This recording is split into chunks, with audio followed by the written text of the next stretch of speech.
Final Stop Brasil, Chapter 28, The Devil with the Angel Face. Deep Sadness. Neville didn't have much luck with my follow-ups, and I found myself once again compelled to step in for weeks. This was, of course, to the delight of my colleagues and friends in the sky. Admittedly, I too was pleased to see people again, fooling around, and the money didn't hurt either, by the way. But the traditional breakfast at the hotel, I joined no more. I preferred to have my breakfast with Poopsie while Kathy and Geraldo were still asleep. This Sunday morning, I prepared Poopsie his bread roll with Nutella. Anything else he wouldn't touch.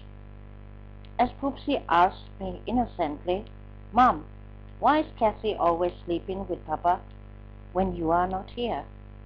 Startled, I almost dropped my cup. For a moment, I looked at Poopsie in disbelief, and Poopsie looked at me with this innocent look, waiting for a response. Unsure, I asked Poopsie, "How do you know that Kathy sleeps with Dad?" I could hardly pronounce those words, but tried sounding as normal as possible. "If I wake up at night and fear because Kathy is not there, then I go to Papa, and then there's Kathy." He described me what he had seen in his childish way, and I asked him, "And what do you do then?" "Then I go back to my bed because Kathy is already snuggling with Dad, and then I cry, and then I sleep again." "Is Kathy also afraid in the night?" Everything around me began to spin. That was just too awful to be true. My daughter slept with my husband when I was not here. 1,000 thoughts flashed through my head. "Poopsie, did you tell Kathy or Dad before that you wake up in the night?" I knew this occurred sometimes when I found him in my bed, but it was rare. "No, I forgot." So Geraldo and Kathy didn't know they had been seen by Poopsie. How long had this been going on? Did I ever notice anything? I was shocked and fuming with anger and disgust. When Geraldo got up and wanted to greet me cheerfully with a kiss, I turned my face away. I really felt like beating the hell out of him, but I bit my tongue. I would take them both to task at the same time. "What's up? What have I done wrong again?"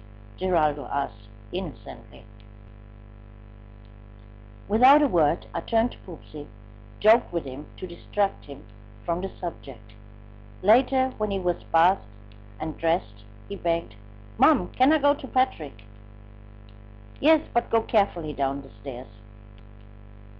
Patrick lived with his foster mother on the ground floor, and since it was too cold now to play outside, they played together in Patrick's room, which gave the impression of a toy store. Patrick possessed all the toys one could possibly imagine, and this attracted Poopsie, of course. At noon, Kathy got up. My time had come. "How long has this been going on with you two?" After briefly glances were exchanged, came an unanimous, "What? Have you gone crazy? How do you come to such nonsense?" These and similar protests I heard from both. "Poopsie has seen you two together."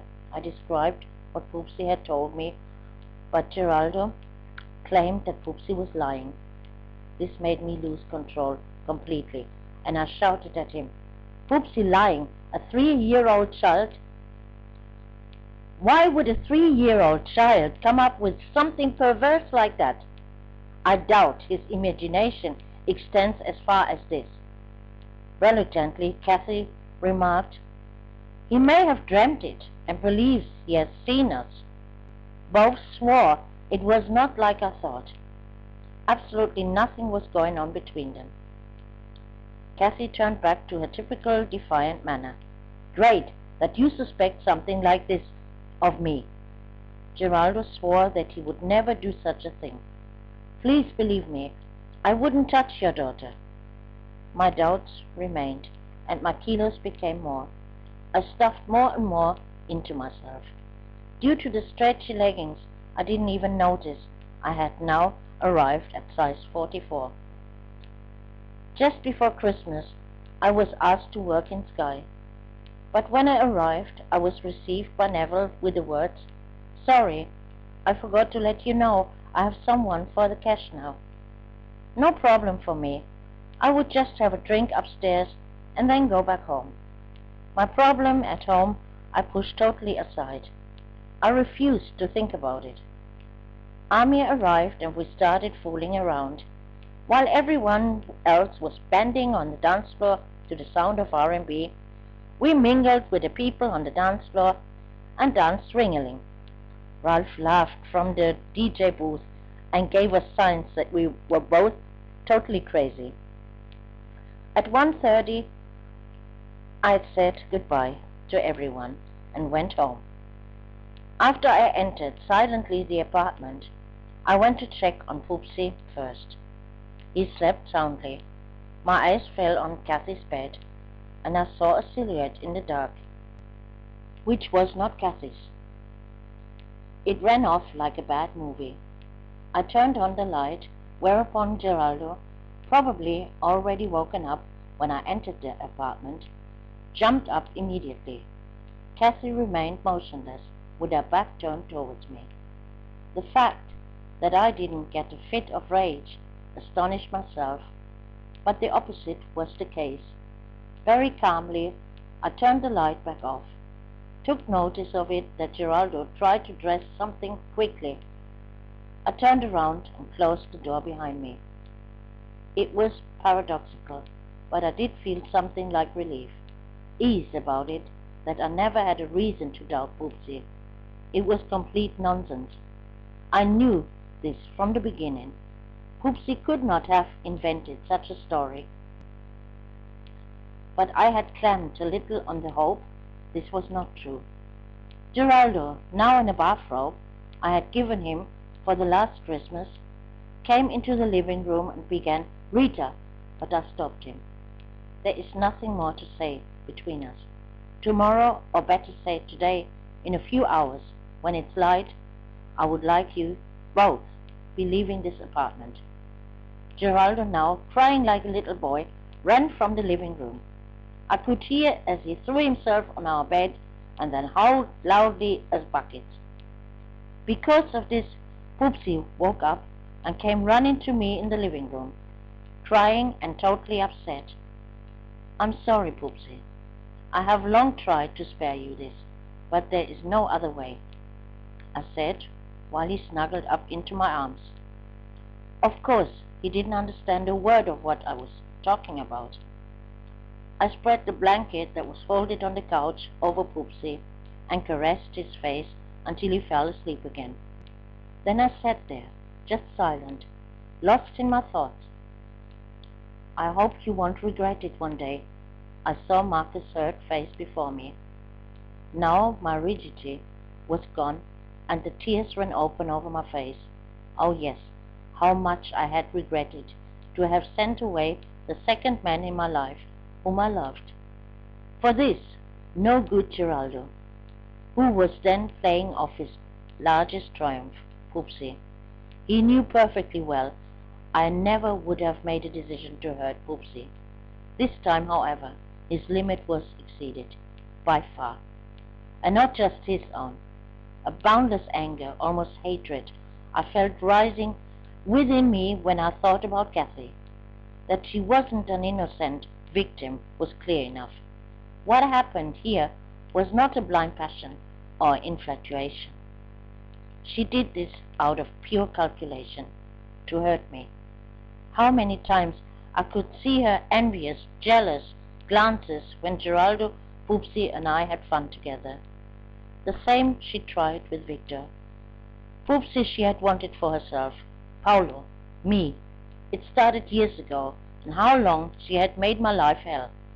God knows I tried it with her, again and again, but I was only human, and was just not able to mend that bolt which had opened up between us when I couldn't have my son, Tony's son, whom I wanted so much. How much I suffered with her when the abortion was done on her, when the mole was surgically removed, when she was beaten up and I had to watch helplessly. How much had she hated me for the warning I gave her about Eddie, and how much for the fact that Sabine was my friend, and. How should I continue to live with these two people under one roof? No, it wasn't possible, neither with Geraldo nor with Kathy. But how would Poopsie react? He would not understand my motives. Would I have to listen also I had taken away his father? What if he would hate me for this? One day. That was my biggest fear. Everything in the world I could lose, but not my son, my life. Hours I was sitting, smoking one cigarette after another, and didn't even notice that Geraldo had stopped his loud howling. Outside it was bright. I got up, went into the kitchen to make me coffee, when I heard noises. I looked and saw Geraldo bringing his things into the hallway. Kathy stood before him, completely motionless, with a terrified face. Undeterred, I spoke in her direction, and you can also just grab your things. If Geraldo leaves, he might as well take you with him. I turned around to the kitchen. Mama, you can't do that, she cried now. Can't I? You see that I can. And now the both of you get out of here. I heard a long time noises, banging and running back and forth in the corridor. Then the front door closed. Poopsie and I were alone. This Christmas was very sad, especially for me. I had withdrawn myself of all my friends. How should I have explained to anyone that my marriage didn't even last for 1 year, and under the circumstance everything ended? For my mistake not to have chosen for Marco, I still cracked heavily. I had lost my place in Sky, and there was nothing more to do for me, and I felt alone and expelled from the world. Nevertheless, I tried to make the Christmas for Poopsie as nice as possible. I bought gifts for him and wrapped them lovingly, decorated a small Christmas tree, cooked spaghetti and apple pancakes for us, Poopsie's favorite dishes. Instead of baking myself, I bought cake for us, plus lots of chocolate and pastries. When Poopsie slept, I sat alone watching TV and stuffing me with masses of calorie bombs. Also, Poopsie was happy about the new toys, but he could feel my sadness, which took also his gaiety.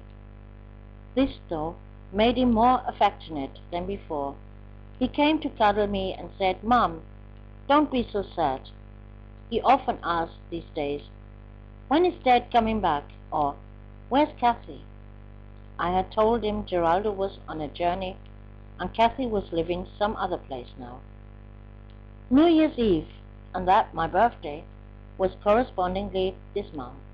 I wondered where Kathy was. It was also her birthday. I almost regretted what I had done. After all, she was and remained my daughter. I couldn't close my eyes to this fact. Poopsie and I didn't witness the change to the new year. We went to bed early.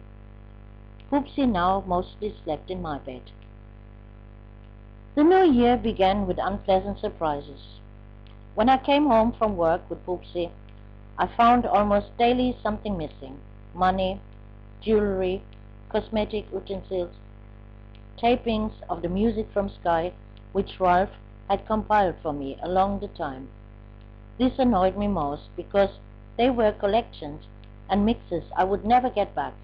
Luckily, I was wearing the chain constantly now Marco had given me, because otherwise even this memory of the second love of my life I would have lost. Some food and dishes disappeared, and I knew it was Cassie behind all of this. She still possessed one of the apartment keys, but that certainly didn't give her the right to steal my things. Finally, I had the lock of my front door changed. Then one day Geraldo called me on the phone and spoke quite at ease as if nothing ever happened between us. "Well, how are you? And how is Poopsie?" The reason for his call I learned soon after. He wanted the bedroom furniture that Caroline gave us as wedding gift. He should have it, if it wasn't more than this. When he came and brought some friends to help him to transport the furniture, it was for Poopsie a festive occasion. He hung on to Geraldo like a little monkey, and rejoiced about the many hamburgers Geraldo had brought with him. To my surprise, it was not too difficult, though, when Geraldo explained to him he now lived elsewhere. "But you come visit us, right?" With a certain embarrassment, Geraldo looked inquiringly in my direction. Could I forbid him to see Poopsie? Silently, I nodded in agreement, and so was Poopsie thoroughly satisfied. "Mom, now you don't have a bed anymore," firmly and indignantly he stated.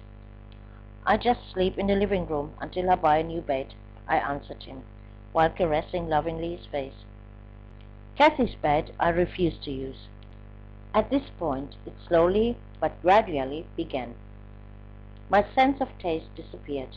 Initially, it became apparent only with some eatable things, which was especially annoying with Christmas chocolate or marzipan, but I didn't pay much attention to this symptom yet. From the youth welfare, I received a written summons to come to an educational conference. Ah, so Kathy had gone to the youth welfare. Nervously, I appeared on the specified day, but didn't know if Kathy would also be present. Nearly 2 months had passed since I last saw her. Therefore, it hit me pretty by surprise when she suddenly appeared in the corridor, small, delicate, almost fragile, even more pale as she was by nature, and with African braids she had now woven in her hair. Her big blue eyes were thus even larger. She looked so childlike and innocent. These impressions dispatched, however, when she spoke with hate-filled voice. "This is very lousy of you to replace the lock. Finally, I still have my stuff in the flat." "Just as cool," I replied. "That doesn't give you the right to steal my stuff." My God, how far had it come between us? A clerk opened his office door and called out for us. Kathy immediately jumped up, but I held her back by her arm. "Kathy, you are and always will be my daughter. If you want, you can come back. What happened is past." Kathy tore her arm away, looked at me coldly, and hissed at me, "Forget it." So she entered the office, and I followed her. The clerk read to me what Kathy had previously stated. I felt like in the dock of a court. However, one important point she had forgotten to state, namely, why I had kicked her out. She didn't want it otherwise, so I described what had happened. Unbelievingly, the clerk looked at this young girl with the angel face. When I finished my narration, he proposed to accommodate Kathy in a residential group with caretakers, to succeed slowly on a rapprochement between mother and daughter. The present condition was impermissible and illegal. Kathy previously found refuge with her boyfriend in the asylum home, but he possessed not the means to support her financially, not even the fare for school he could give her. I, however, would have to be clear about the fact that I would pay for the costs of care. From the corner of my eye, I saw Kathy's cynical smile. She was incorporated into a housing group in Hamburg-Altona. Our ratio changed so far that I visited her from time to time. We didn't have much to say to each other.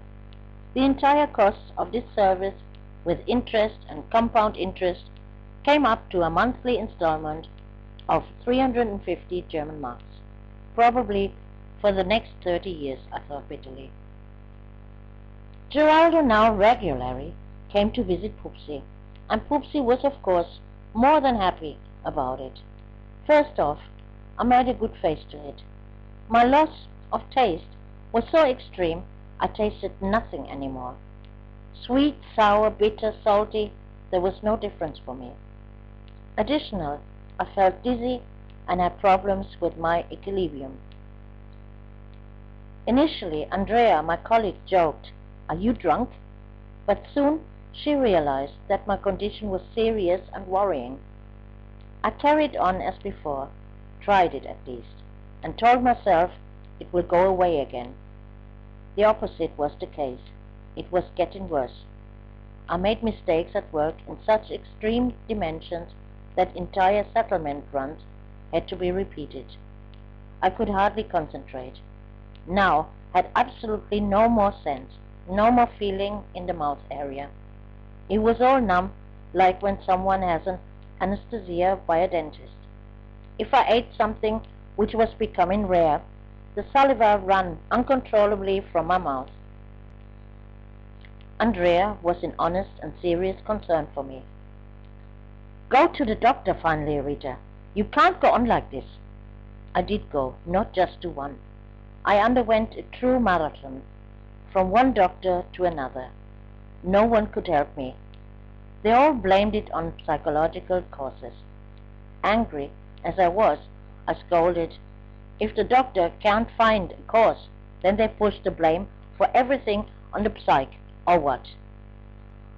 Ultimately, I was transferred to a neurologist who performed all possible tests and brain flow measurements with me. Nothing.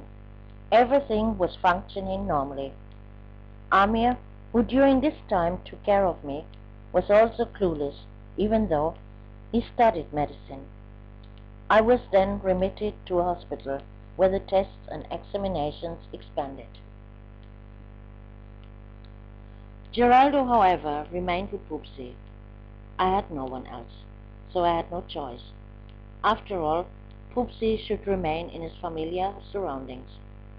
Because I didn't know how long they would keep me in the hospital, I suffered agony, having electric shocks, and when they took liquid out of my spine, because, as I could feel all the nerves running together at this point, the needle was painful up to my little toe. I was feeling more than bad, and I could have just cried all the time. Sabine, who worked in this hospital as a nurse, often came into the room, holding my hand, encouraging me, but it didn't help. I fell deeper and deeper into depression. Since nothing was found, I was dismissed empty-handed after 10 days, but still with the persistent symptoms. When I sat in front of the neurologist again, he looked at me as if he suspected I was simulating. In fact, he said, "In all examinations and check-ups, nothing had been found. So I see no reason why you can't go back to work." Resigned, I took notice of what he said, feeling much too weak to protest. But when I showed up at the office, Andrea was shocked. "Is this doctor completely crazy? I can't use you here in your state." She was right. I would have cost her more work than anything else. The question how I would get a continuation of the sick leave certificate was answered actually when I went to pick up Poopsie the same day from Kirsten. Had one of my attacks of dizziness and plunged down the stairs. Now I was definitely held away from any kind of circulation for the next 4 weeks with torn tendons of my left foot. This didn't mean that my symptoms were abating. They were becoming even stronger, and my right arm and hand were numb at times, and involuntarily I dropped simple things like cups. I had chest pain, and this reminded me of my father's heart attack, which caused that I suffered panic attacks of mortal agony. I fell deeper into depression and couldn't sleep any more in the dark. Once more, an ECG was done, whereby it was discovered again my heart functioned normally. Finally, I ended up with a psychiatrist, who kept all of my complaints written down in a record and prescribed me strong antidepressants. When she asked about my weight, I couldn't answer her because the scales I used to have were long since been banished from my apartment. Thus, Sabine made me look the truth in the face in her house. At last, I did step on her scales. Bam! The blow struck hard. 98 kilograms with my height of 1 meter 52. This I confessed to the psychiatrist at the next visit, who responded affected but trying to comfort. Your overweight doesn't show too much, though. You're still a very pretty woman. Of course it didn't show too much, because I had gotten used to wearing clothes white like tents. Finally, the psychiatrist referred me to a psychotherapy. I wouldn't quite see the reasons why. My symptoms were the same. But then, one day, Sabine came with a saving solution. She had spoken about my case with one of the medics in the hospital, and he had asked her if I had ever discussed my symptoms with a dentist. With a dentist? I repeated, incredulous. But Sabine further reported that the doctor was sure these symptoms pointed to an amalgam poisoning. This discovery was relatively new in medicine, and neither doctors nor dentists were really too much familiar with it. The doctor was friends with a young dentist who had told him in practice existed cases similar to mine, more frequently than believed. Sabine gave me name and telephone number of the dentist, with whom I directly got in touch. He immediately started working and removed all amalgam fillings of my teeth. When I asked him why I had lived unnoticed for years with this amalgam, he explained these symptoms occur when the body, for various reasons or causes, was the least resistant. This was triggered by diseases, warden, or by psychological stress. For me it was doubly bad, because after an allergy test, he noticed I was highly allergic to metal. Amalgam is made of metal. This caused the allergy. To make matters worse was a dispatching to the toxicity, since mercury is highly toxic. I had to stay for days with open gaps in my teeth, so the toxic could escape. Additionally, the dentist, who had himself specialized in this area, gave me a pill cocktail which should wash out the released poison of the entire body. The unfortunate side effect was that these drugs equally washed out vital substances such as proteins, calcium, and vitamins. This gave me more resemblance to a zombie than a human being. Ashen face with deep dark circles under my eyes. My parents, who couldn't have been more inappropriate to come for a visit, had the terror written directly in their faces. My mother asked me, shocked, "Rita, are you taking drugs?" when she looked at my trembling hands. "Yes, I do, but not what you're thinking," I replied sarcastically. This was really the absolute ultimate thing I needed now. Before, I had pretty much stopped contact with my parents and my sister Elke, because it rained for me nothing but accusations when they had found out that I separated from Geraldo. As usual, I was of course the only one responsible. What really happened, they knew just as little as they had of Dirk's compulsive gambling or the violent nature of Ian, who had beaten my dog almost to death, which had already been in dog heaven for a few years, fattened to death by my mother. They knew nothing of Kathy, who had told me just before the visit of my parents that she was pregnant again. Officially, Mark was the father, who now lived more or less in this group with her. But because she was seen several times with Eddie, additionally, I was not sure how the relationship was now to Geraldo. I secretly doubted the paternity of Mark. However, Geraldo was during this difficult time there for me when I needed him. He took our Poopsie more frequently so I could rest, even bought a dishwasher for me. In other words, he tried to return through the back door, but I wouldn't let him. For Poopsie's sake, I left it as a distant friendship. Geraldo helped me, and I helped him by keeping up the marriage. For the renewing of his permit, I accompanied him to the foreign department. After I finally felt better, the dentist had replaced all dental fillings by a cementation mixture which triggered no allergic reactions. I received pills to build me up again, and was soon my old self, and also confronted with the old problems.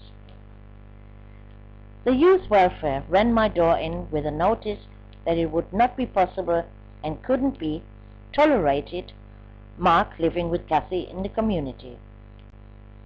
And now, what do you expect from me? I have been sentenced to pay a lot of money every month for the fun, so I can probably expect that you will find a solution, right? Due to the pregnancy, everything was getting even more complicated. Finally, they found an apartment for Kathy, right next door to Kirsten's apartment. Kirsten assured me to keep an eye on Kathy and to support her with the baby when it was time. Kathy's class teacher visited me and asked to convince Kathy to finish school. Of course, this was also in my mind, but Kathy didn't even dream of it. She preferred to stay in bed for days, took care of herself, but not of the apartment, for which I signed the lease. Actually, a supervisor of the youth welfare came to see her and did the cleaning and brought the apartment in order 2 or 3 times a week. Expensive housemaid, I laughed bitterly. During this time, I could feel again this wanderlust inside me.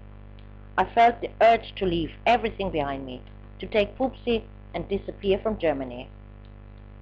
My first attempt to stretch out my senses abroad went towards Holland. I made contact with people I had met once in Skye, who lived in Lelystad,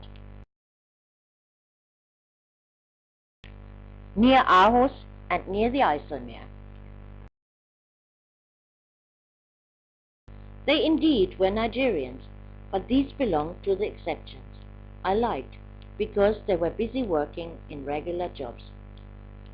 Of those, I knew that Holland was very liberal in every respect, and the Dutch lived together with any person, regardless of their origin or skin color, without any problems.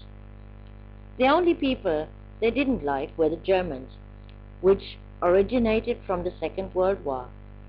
But this made them for me yet even more likable. I didn't feel like a German, and there was nothing typically German about me, except the outward appearance. I set Poopsie in the car, and off we went to Lelystad, where Poopsie and I spent a wonderful holiday.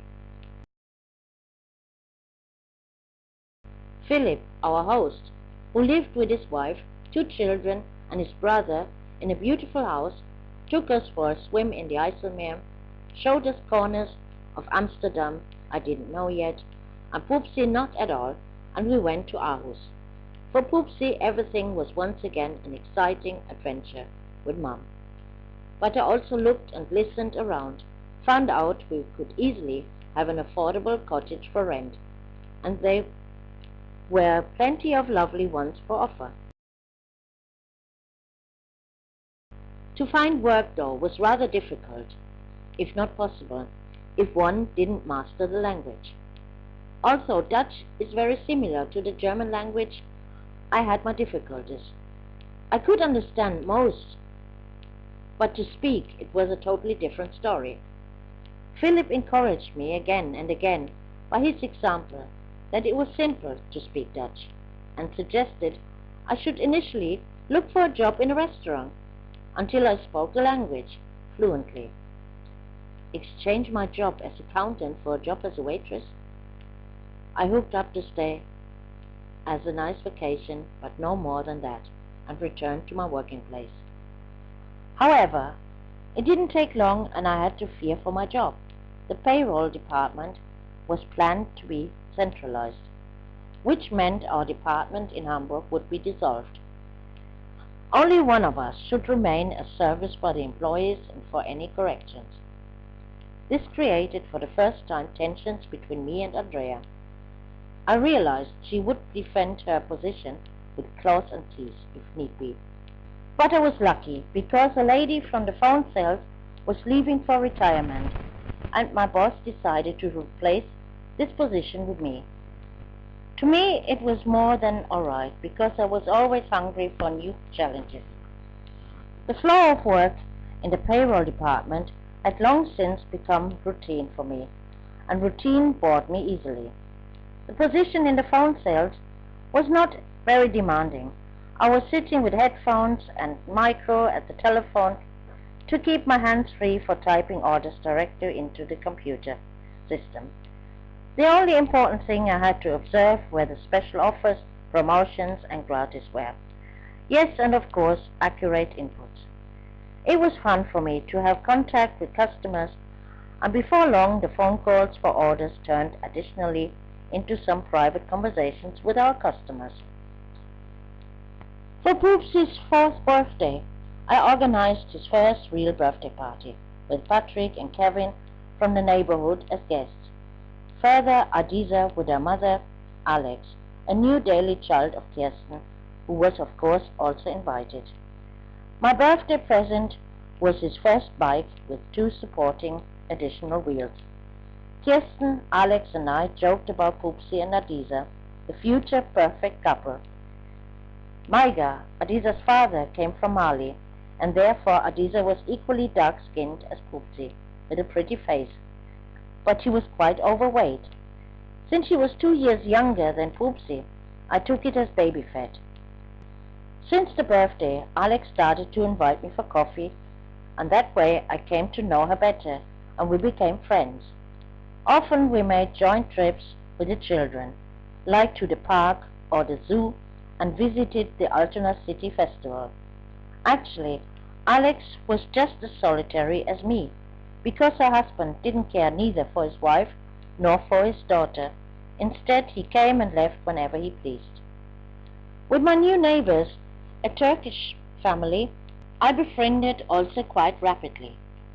Their son Halil was in Poopsy's age, and they often played together. My best friend, however, remained Sabine, who already dreamed of a marriage with Paolo, and had even bought a wedding dress. But during some evenings or some weekends, I felt very lonely. The house now seemed much too big for the 2 of us. Also, I had bought myself a new huge bed, which also seemed much too big for me. I slept most of the time on the couch in the living room, while watching TV.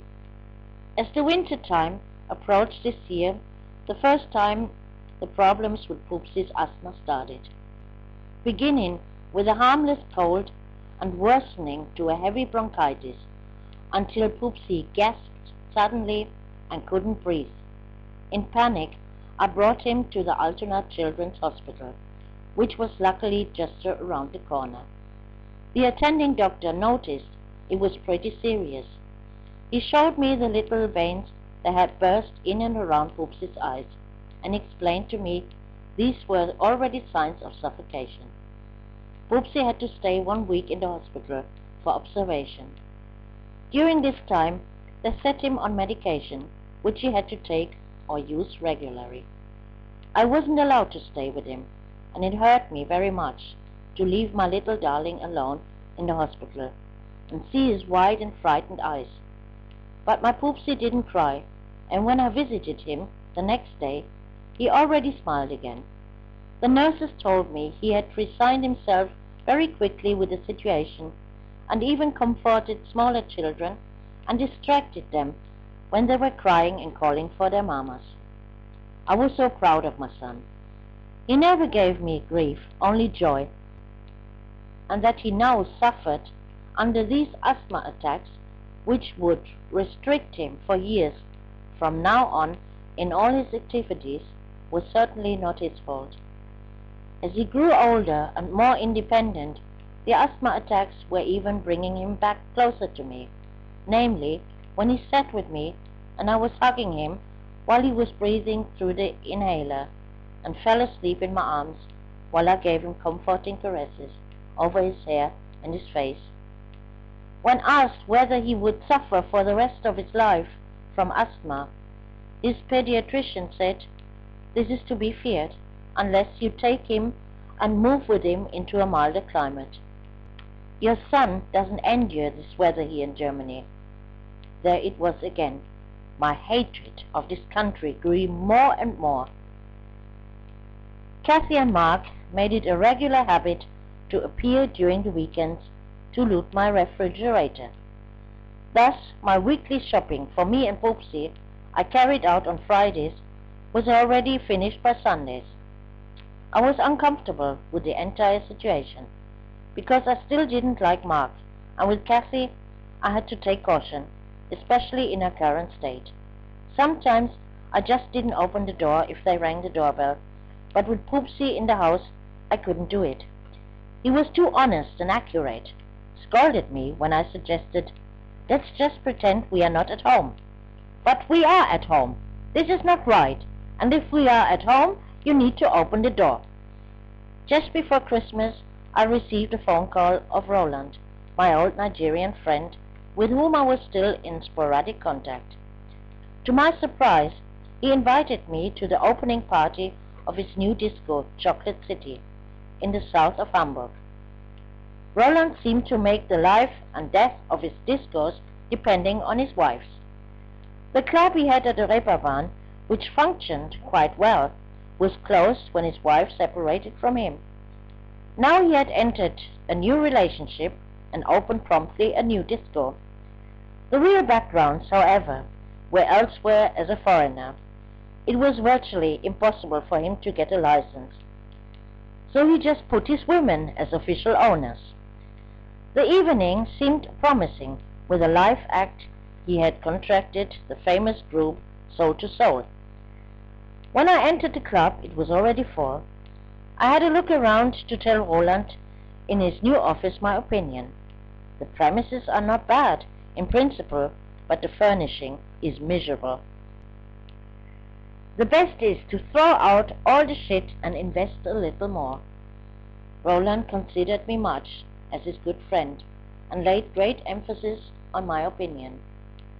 Most of this evening I stayed in his office without having much desire of mixing amongst the people. The live act I didn't want to miss though, but unfortunately this didn't even take place at all. The group had not appeared, called off at short notice, which of course was for Roland a serious negative impact. The disappointed guests left the disco and only a few stayed. I noticed among them a group of 3 young black men I never saw before, neither in the Sky nor in the World Club or elsewhere.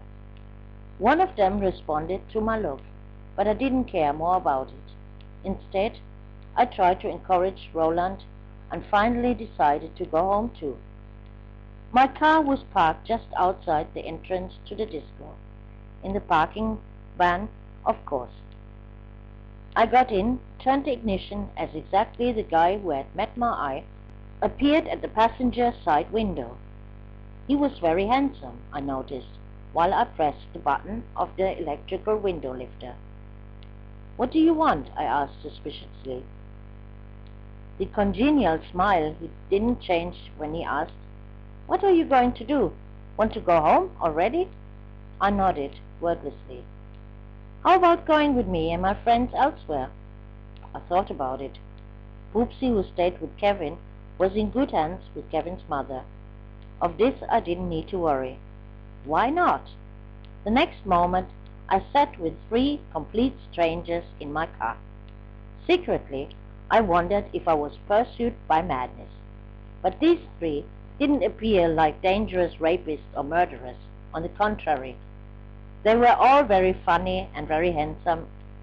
In particular, Michael, the tallest of the 3, I liked very much. They showed me the way to a discotheque in the city center, the Park House. I didn't know. Michael paid entrance for all of us. Victor, who had spoken to me first, ordered drinks for us, and all 3 took turns dancing with me. For me, this night was, after a long period of solitude, a welcome change. While the other 2 were amusing themselves on the dance floor, I talked with Michael at the bar.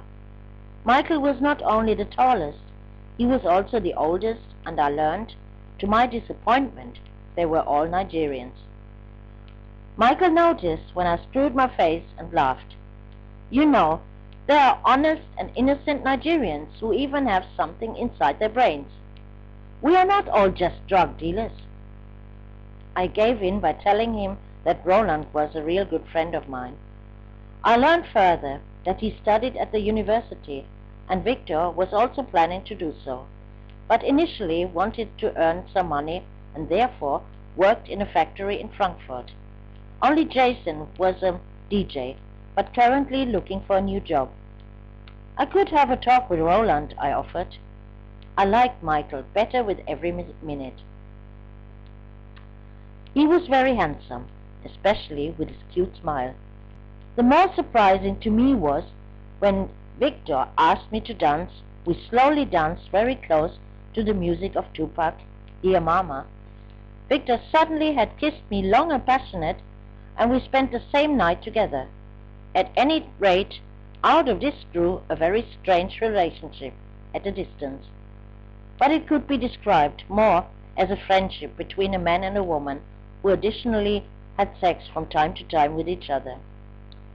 The next morning, however, my only concern was how Poopsie would react to a strange man in the apartment. Victor and I sat at the breakfast table and were just about to discover some common ground as the doorbell rang. It was Poopsie, who came back from Kevin. My heart slipped to my knees because I remembered well the furious attacks of Kathy when she spotted an intruder in the house. Reluctantly, I opened the door, and Poopsie marched straight through to the living room, reporting without taking breath that Kevin's father had ignited table fireworks. Only then he saw Victor, looked at me quizzically. As I explained to him, Victor was a friend who stayed overnight. Victor smiled and spoke to Poopsie, and Poopsie's face brightened up to his beautiful smile. I should have really known. Poopsie was the absolute opposite of Kathy. Those two had absolutely nothing in common. After breakfast, I cleaned the table while Victor was lying with Poopsie on the living room carpet, launching car races. The two were already close friends. In the afternoon, Victor asked me to take him to Michael to pick up his things and then take him to the train station. Poopsie joined us, of course, and joked with Victor. At the platform, Victor explained to Poopsie he was taking the train home. Poopsie asked numerous questions. Victor patiently answered all. Why? Why do you live so far away? Where is Frankfurt? Where do you work? Do you work at McDonald's also? Are you coming back soon? This question he didn't answer immediately. Looked at me first, and when I smiled, he replied, If I have permission, I'll be back. Yes! Yes! Poopsie cried out, excited. The train came into the station, and before Victor got in, he gave me and Poopsie each a kiss on the cheek, and we waved behind the train. I was overjoyed this day. The reason was not Victor, but it became very clear this day that Poopsie and I were so close.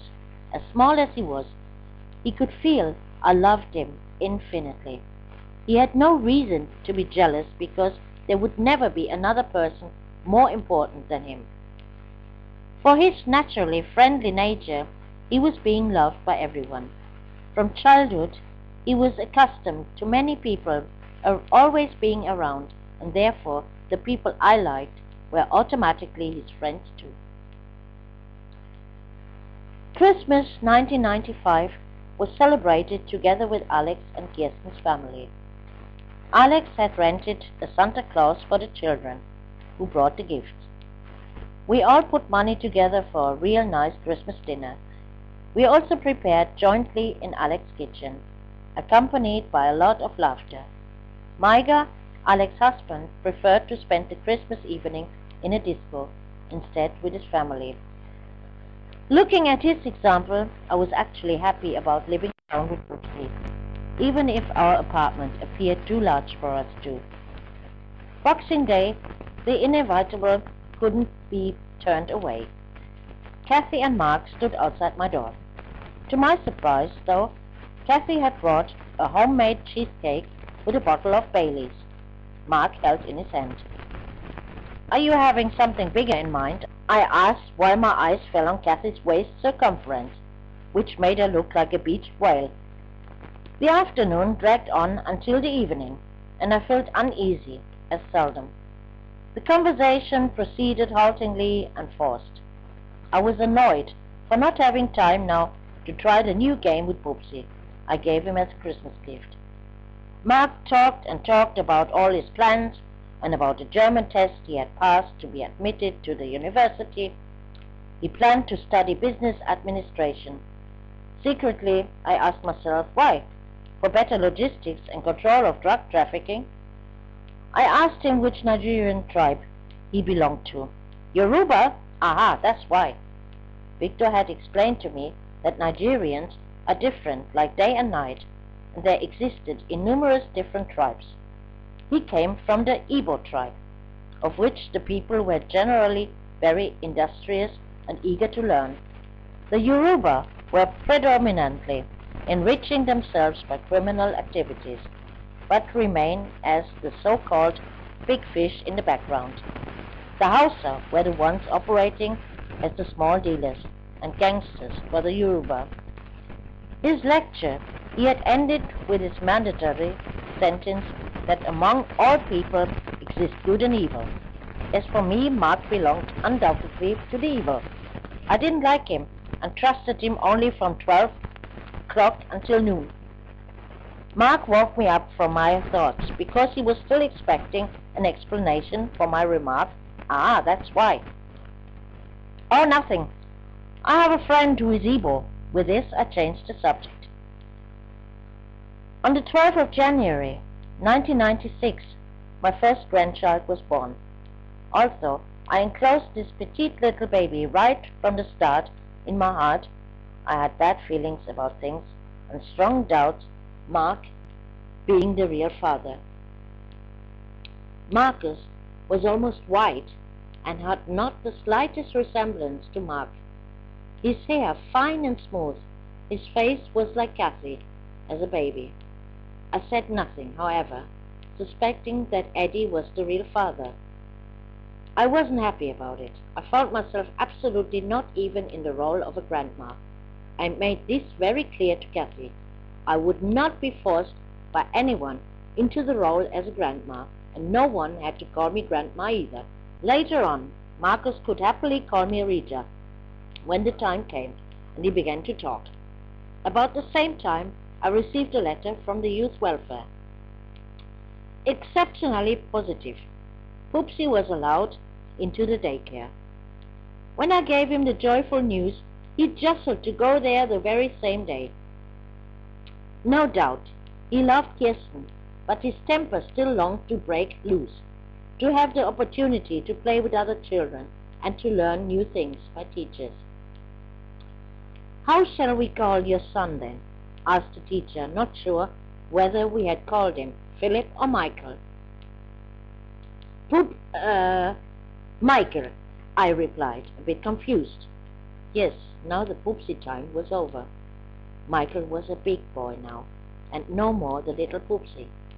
Became clear to me with a touch of melancholy.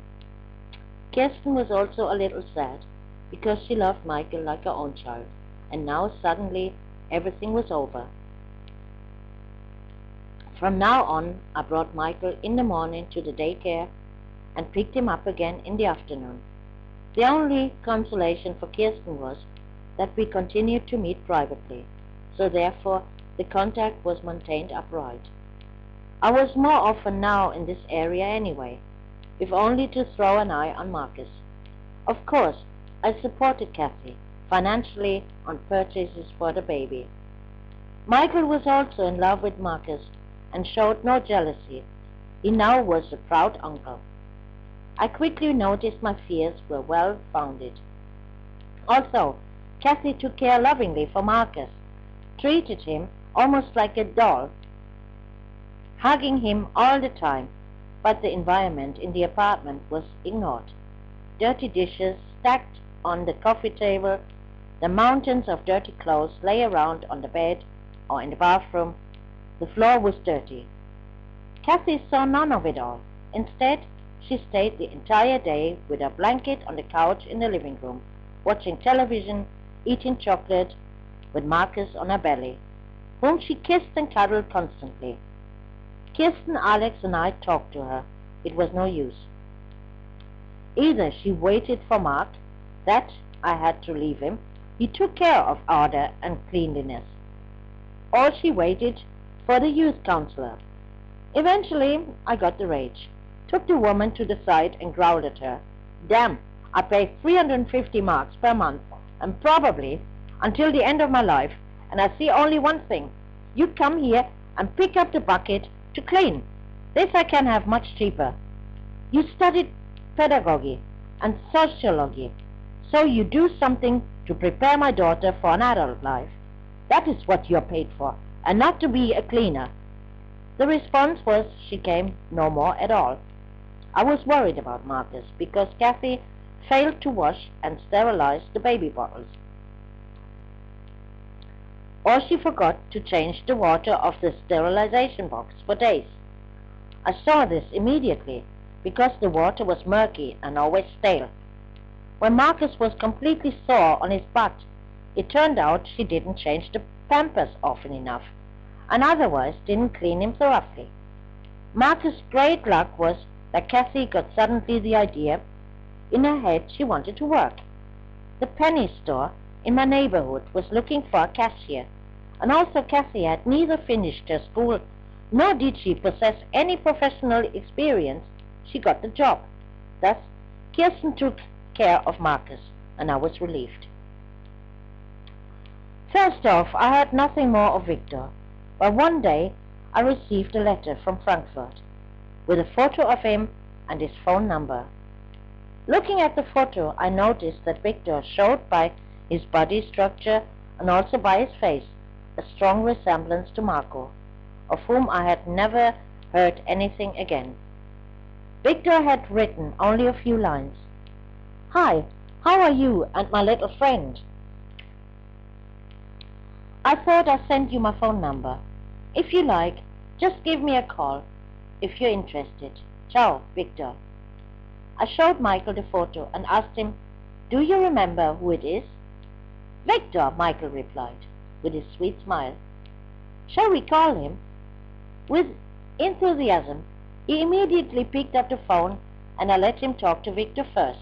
Also, I didn't hear what Victor said, only the answers of Michael. Good, nice, yes. When are you coming? Goodbye. Then Michael gave me the phone. Our conversation was at first a bit embarrassing. Then finally Victor asked if he could visit us this coming Saturday. To keep the whole non-binding, I suggested, what do you think if I prepare a meal and invite Michael and Jason too? Victor hesitated a little, but then agreed. I bought the ingredients for a Mexican chili and plenty of beverages for the boys. Victor, who had already arrived at noon, was romping and playing around with Michael while I prepared the food. Coincidentally, I had Mark's video camera in the house. He had left it with me after the last visit. Victor found it now and inspected it. First he began to film Michael, then came into the kitchen and danced around me while he was filming me.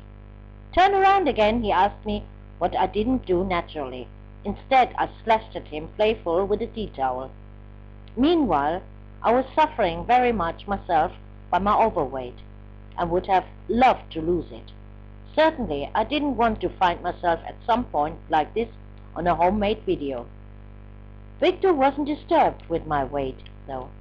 It was a very nice evening for all of us, and I could make Jason happy with a statement that he should call Roland for an audition appointment. 2 weeks later, Victor returned, but asked me earlier not to tell Michael and Jason anything about him being in Hamburg. Why not? I asked innocently. Because I'd much rather be alone with you two. That's why, I was told. It soon became the regularity that Victor commuted every 2 to 3 weeks for the weekend from Frankfurt to Hamburg. We made ourselves cozy at home at least in most cases. If we went out, we never went dancing anymore.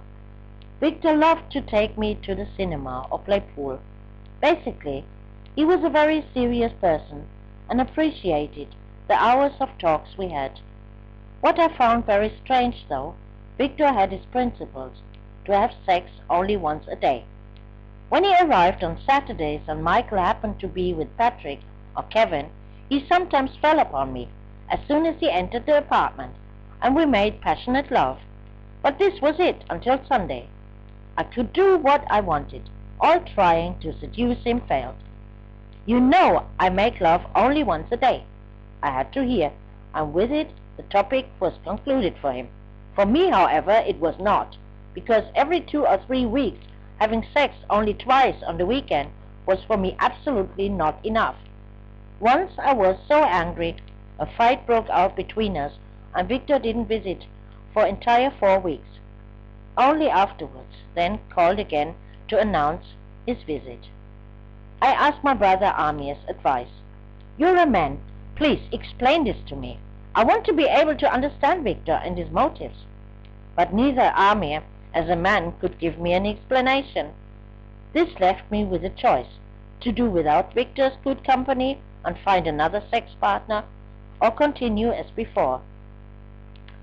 I opted for the last. While I lived quite withdrawn in my little world between Michael, Kirsten, Alex, and Victor, cyclones were raging around me in the outside world. Aisha and Amir separated. The marriage of Sabine and Paolo burst. My sister Elke had shortly left home and moved in with another man. Rainer then had gone off after the rival with his rifle, and for all of them I was the mental trash. "No wonder I need a psychotherapist," I said jokingly to Alex. I still went bravely to the therapy because somehow it gave me something. Then one day I received a totally unexpected visit. Robert, Michael's father, stood outside the door, but not alone. He came with his son, or better, one of his many sons. This one was about 3 years old. A fairly big meatball, but Michael didn't mind. He took his half-brother by the hand and dragged him into his room. Robert didn't lose time and came straight to the point. "Can you take care of my son?" "I don't know who else I can ask." I knew what he meant, but I could not resist a joke. This I do every day. Robert was not in the mood for jokes, though. His life companion, the mother of the meatball, was in hospital with newborn twins. "What?" I asked in horror. "Robert, how many more children do you still want to put into the world? Have you ever heard anything of contraception?" The children, he explained, were not the problem. His life companion had entered into a marriage with a German man. Thus the children were legitimate, and Robert didn't even have to pay child support, officially. He himself was still illegal in the country, and this was becoming dangerous for him now. Therefore, he wanted to marry a German also. "I'm falling out here, already married," I hurriedly interjected. The problem was, he could not marry because he couldn't get the confirmation issued that he was not married from the Ghanaian register office, because in Ghana he already was married with me. God, how complicated, I threw out, but somehow had to laugh about this tricky situation. "I can't afford a false documentation of the papers. My only chance is Michael." But now my alarm lights came on. "What do you mean? What do you want from Michael?" "I have to prove of maintaining regular contact with Michael, then have chances for a residence permit," he explained to me. "This you remember pretty late, don't you think? Michael doesn't see you as his father. For him, Geraldo is his dad." "How do you imagine that?" "As long as Michael lives, you haven't paid 1 penny subsistence. As a matter of fact, you've forgotten completely in recent years that Michael exists at all. Look, I'll make the suggestion to visit you regularly with Michael.